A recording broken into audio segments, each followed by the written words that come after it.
This is Marvin Glotfelty. I'm a hydrogeologist from Arizona, here with another National Groundwater Association industry-connected video. Today we want to talk about filter pack installation. We've had videos in the past with some information on the different options for the different types of filter pack, different quarried sand sources, manufactured glass beads, a number of different options. And that's all good, but a critical part of it is how we put the filter pack in the well. And there's a few options there, and so it's important to do it in a consistent way with the intent of the well, the design of the well, and so forth. So I'm going to share my screen here. And just some comments on filter packing. So what you see on the left in the cartoon there is a trimming pipe being used to add filter pack to a well. And that's not the only way to do it, but it's a very common way. And to settle that filter pack, what you see in the orange part of that diagram is a swab tool, same as the middle photograph there. And by reciprocating that up and down, we can break up any bridges and let it settle.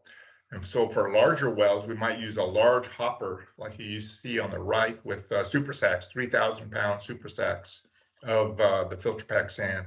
For smaller wells, it might just be 100-pound sacks or even bulk shipments, and maybe a much smaller hopper to install it down into the well.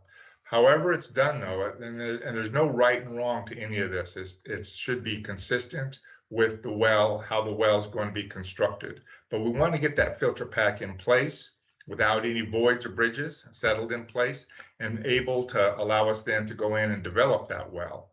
So for some wells, drillers like to use a reverse circulation method where they just put the swab in place and circulate their fluids down on the outside and up on the inside of the annulus. So with the consideration that that circulation of fluid will help to carry that sand to where it needs to be and allow it to fill the well. That's fine for some wells. For deeper wells, like we often do in my areas, maybe over 1,000 feet deep, there's problems with this because even though we try to use well-sorted filter pack sand, what can happen is that sand does have some gradient, the larger grains and smaller grains, and what can happen as it falls down a long column is it can segregate, where the fine stuff getting there last and the coarse stuff getting there first as it falls through this long column of fluid. Even if we've thinned the fluid, we can have problems at the end where one part of our filter pack media is coarser than we intended and another part of it is finer than we intended. And so we can end up having some sand invasion of our native sands, and that's what we're trying to avoid, and also allow ourselves to develop that borehole, that remove that wall cake. This is something we'll oftentimes go ahead and avoid just by using a trimming pipe. So that's installed almost the same way, but now we have to be sure that the trimming pipe is at a reasonable location, and we just pull joints of it as we fill our annular material there.